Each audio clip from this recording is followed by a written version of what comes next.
नमस्कार, संघर्ष वृत्तवाहिनीमध्ये आपलं स्वागत।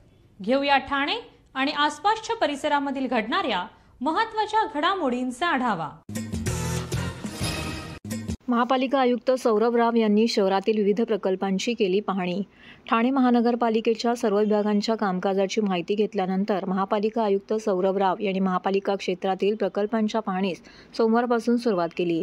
या पाहणी दौऱ्यात आयुक्तांनी सीडीसी देशमुख प्रशासकीय प्रशिक्षण संस्थेसही भेट दिली। ठाणे महानगरपालिका क्षेत्रात सुरू असलेली विविध विकास कामे सुरू आहेत त्यांची पाहणी, तसेच भविष्यामध्ये शहराच्या दृष्टीने जे नियोजित प्रकल्प सुरू होणार आहेत त्यांची माहिती घेणे हे या दौऱ्याचे प्रयोजन आहे। शहरातील वाहतूक कोंडीची समस्या लक्षात घेऊन त्यावर काय उपाय करता येतील याची माहिती घेणं हाही या पाहणी दौऱ्याचा उद्देश असल्याचं आयुक्त राव यांनी स्पष्ट केलं। या पाहणी दौऱ्यास आनंदनगर कोपरी येथून सुरुवात झाली। ठाण्याचे प्रवेशद्वार सुशोभीकरण योजनेतील दीपस्तंभ यांची आयुक्तांनी पाहणी केली। दीपस्तंभ अधिक प्रकाशमान असावा आणि त्यांची नियमित देखभाल केली जावी अशी सूचना आयुक्तांनी केली। त्यानंतर ठाणे पूर्व सॅटिस योजनेअंतर्गत सुरू असलेल्या उड्डाणपुलाच्या कामाची माहिती घेतली। या कामाच्या पुढील आराखड्याबाबत सादरीकरण करण्याचे निर्देश त्यांनी यावेळी दिले। ज्ञानसाधना महाविद्यालयालगतच्या भुयारी मार्गाची पाहणी केल्यावरती आयुक्तांनी पूर्व द्रुतगती महामार्गालगत तयार करण्यात आलेल्या उद्यानास भेट दिली। त्यानंतर शिवसेना प्रमुख बाळासाहेब ठाकरे स्मारकाला भेट देऊन तेथील कलादालने व व्यवस्था यांची माहिती घेतली। महानगरपालिकेने उत्तम दर्जाच्या सुविधा निर्माण केल्या असून त्यांची निगा व देखभालीचा खर्च निघेल अशा पद्धतीने या वस्तूंची भाडे आकारणी केली जावी अशी सूचना त्यांनी स्थावर विभागाला दिल्या। अशा प्रकारच्या वस्तूंच्या देखभालीची जबाबदारी जाणकारांच्या हाती देऊन तसा रीतसर करारनामा करण्यात यावा असंही आयुक्तांनी यावेळी स्पष्ट केलं।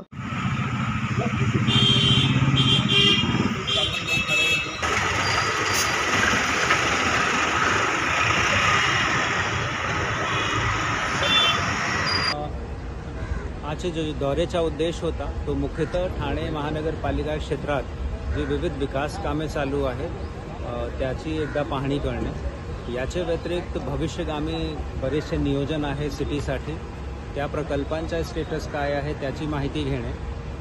अनेक लोकेशनवर ट्रॅफिक आपला कंजेशन होतो कारण सिटीमध्ये ट्रॅफिक डेन्सिटी खूप वाढली आहे, म्हणून ट्रॅफिक डिकंजेशन करण्याच्या अनुषंगाने काही प्रयोग करता येते काय तो सुद्धा याचा एक उद्देश होता। आणि तसेच क्लस्टरसारखा आपला खूप महत्त्वपूर्ण एक आपला प्रकल्प चालू आहे। क्लस्टरचा जे हा प्रकल्प आहे त्याची स्पीड काय आहे किंवा त्यामध्ये काही अडथळे आहेत काय, महानगरपालिकेकडून काही कारवाई जी अपेक्षित आहे त्याच्यावर निगाह टाकणे हा उद्देश होता। सर्व नागरिकांना आवाहन करण्यात येत आहे की सध्या डासांमार्फत पसरणाऱ्या डेंग्यू या आजाराचा प्रसार रोखण्यासाठी प्रत्येकाने पुढील प्रमाणे कार्यवाही करावी। डेंग्यू आजार एडिस इजिप्ती हा डास चावल्याने होतो। या डासांची पैदास साचलेल्या किंवा साचवलेल्या स्वच्छ पाण्यामध्ये होते। 8 दिवसांपेक्षा जास्त दिवस पाणी उघडे व साचून राहिल्यास त्यात डास अंडी घालतात। अंड्यांच्या अळ्या तयार होऊन पुढे डास तयार होतात। यासाठी आपल्या घरातील पाणी साठे उदाहरणार्थ बॅरल्स, पिंपे, टाक्या, हौद, रांजणे इत्यादी दर आठवड्याला रिकामे करून घासून पुसून कोरडे करून पुन्हा भरावे। 1 दिवस कोरडा दिवस म्हणून पाळावा।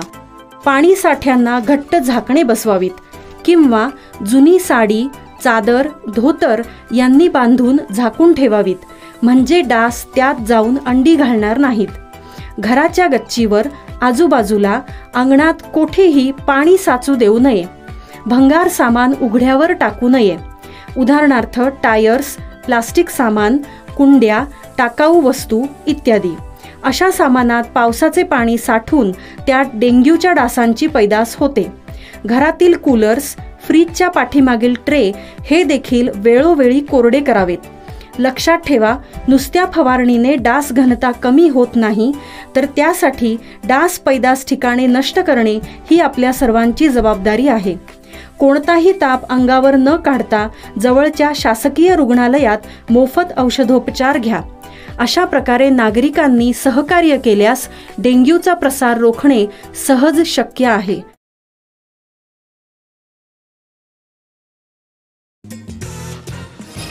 श्री गोपीनेश्वर सांस्कृतिक न्यास ठाणे आयोजित सुप्रसिद्ध नृत्यांगना सोनिया परचुरे यांच्या शरयू नृत्य कला मंदिर निर्मित महाकवी ग दी माडगुळकर यांनी लिहिलेल्या आणि सुधीर फडके यांचं संगीत लाभलेल्या आणि गायलेल्या अजरामर गीतरामायणाचे आज नृत्य स्वरूप गीतरामायण गावदेवी मैदान येथे अत्यंत देखण्या स्वरूपात सादर झाले। याकरिता न्यासाचे कार्याध्यक्ष संजीव ब्रह्मे यांनी पुढाकार घेतला। अतिशय कमी वेळात सर्व कार्यकारिणी सदस्य, विश्वस्त, तरुण पिढीच्या सहकार्याने त्यांनी हे साध्य करून दाखवले। कार्यक्रमाचे प्रास्ताविक संस्थेच्या सचिव डॉक्टर अश्विनी बापट यांनी केले व नववर्ष स्वागत यात्रेची संकल्पनाही दिली। कार्यक्रमाच्या सुरुवातीला न्यासाचे अध्यक्ष उत्तमराव जोशी यांच्या हस्ते सोनिया परचुरे, नकुल घाणेकर व केदार रसाळ यांचा सर्व कलाकारांच्या वतीने प्रातिनिधिक सत्कार करण्यात आला। तर आभार प्रदर्शन वंदना विद्वांस यांनी काव्यात्मक पद्धतीने केले। 40 जणांच्या समूहाने प्रेक्षकांना अक्षरशः 3 तास भारावून टाकले व खिळवून ठेवले होते। सुमारे 600 प्रेक्षकांनी या कार्यक्रमाचा आनंद घेतला। TJSB सौर शक्ती कर्ज, गो ग्रीन, करा वीज बिलावर बचत। आकर्षक व्याजदर, 84 महिने परतफेड कालावधी, 80% लोन, व्यावसायिक आणि उद्योजकांकरता सुद्धा। अधिक माहितीसाठी तुमच्या जवळच्या शाखेला भेट द्या किंवा संपर्क साधा 1800-223-466 आणि 1800-266-3466।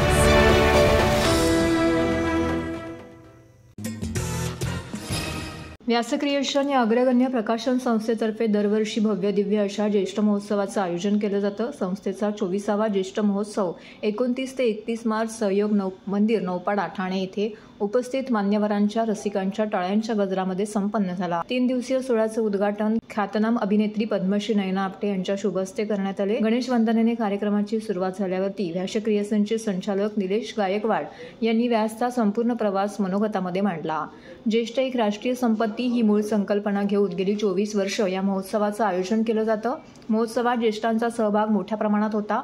यावर्षी आपुलकीची माणसं ही कार्यक्रमाची संकल्पना होती। या 3 दिवसीय ज्येष्ठ महोत्सवात विविध क्षेत्रातील उल्लेखनीय कामगिरी करणाऱ्या 26 ज्येष्ठांचा ज्येष्ठरत्न, सेवारत्न, कृतार्थ जीवन, सेवारत्न, दाम्पत्य अशा पुरस्कारांनी सन्मान करण्यात आला। शुक्रवारच्या सत्रात पद्मश्री नयना आपटे यांच्या हस्ते उद्घाटन झाल्यानंतर प्रमुख पाहुणे म्हणून श्यामसुंदर पाटील, त्याचबरोबर महिला समिती प्रमुख मीराताई कुलकर्णी, ज्येष्ठ समीक्षक श्रीराम बोरवरकर, मध्यवर्ती ज्येष्ठ नागरिक समिती अध्यक्ष प्रकाश दिघे, प्रमुख सल्लागार सुरेश गुप्ते इत्यादी मान्यवर उपस्थित होते।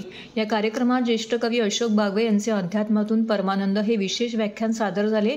त्यातून त्यांनी मानवी जीवनातील अध्यात्माचे महत्त्व आणि परमानंद विशद केले। तसेच इतिहासकार प्रशांत ठोसर यांचे शककर्ते शिवराय या विषयावरती व्याख्यान झाले। त्यातून त्यांनी शिवकालीन इतिहास सांगितला।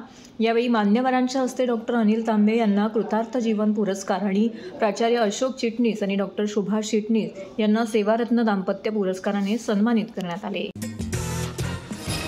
चेन्नई नवी मुंबईच्या धर्तीवर ठाण्यातील कोपरी येथे मलप्रक्रिया केंद्र सुरू करून त्याद्वारे वापरायोग्य पाणी आणि बायोगॅसद्वारे वीज निर्मिती करण्याचा प्रकल्प भ्रष्टाचाराच्या दुर्गंधीने प्रकाश होतात आला आहे। गेल्या 3 वर्षात कामाची एकही वीट लागली नसताना कंत्राटदाराला 2 कोटी रुपये अदा करण्याचा प्रताप अधिकाऱ्यांनी केला आहे। आमदार संजय केळकर यांनी या प्रकल्पाची पाहणी केल्यानंतर याबाबत थेट आरोप करत चौकशीची मागणी केली। ठाणे शहरातील 8हून अधिक भागातून वाहून आणलेले मलयुक्त पाणी कोपरीत प्रक्रिया करून ते खाडीत सोडून दिलं जात होतं। मात्र हे पाणी शुद्ध करून ते वापरायोग्य करणे, पुढील काळात त्या पाण्याची विक्री करणे, वीज निर्मिती करणे असा प्रकल्प PPP तत्वावरती सुरू करण्यासाठी मे टेक बाबा लिमिटेड या कंपनीला 3 वर्षापूर्वी कार्यादेश देण्यात आला होता।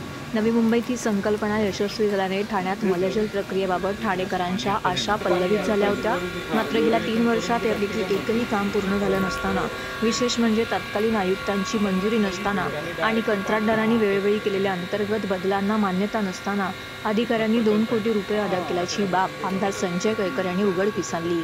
केळकर यांनी शनिवारी कोपरी येथील प्रकल्पाची पाहणी करत अधिकाऱ्यांच्या उघड भ्रष्टाचाराबाबत संताप व्यक्त केला आहे। ठाणे पूर्व येथे महापालिकेचा मलजल निस्सारण प्रकल्प आहे आणि या प्रकल्पामध्ये पाण्याचे शुद्धीकरण, जलनिर्मिती आणि वीज निर्मिती याच्या संबंधामधलं PPPच्या तत्वावर त्यांनी कॉन्ट्रॅक्ट दिलं आणि महापालिकेने म्हणजे कशी अधिकारी लूट की छूट करतात, त्याच्यात केवळ अनियमितता नाही तर याच्यामध्ये संघटित प्रकारची गुन्हेगारी आहे, संघटित प्रकारे महापालिकेला आणि ठाणेकरांना लुटण्याचं त्यांनी काम केलेलं आहे. हे लुटण्याचा ठेका हे लोक घेतात का प्रत्यक्ष काम करतात हा प्रश्न निर्माण झालेला आहे. या PPPच्या तत्वावर महापालिकेने 2018ला जेव्हा नगरसेवक त्या ठिकाणी महासभेमध्ये होते, महापालिकेमध्ये होते, त्यावेळी ठराव केला.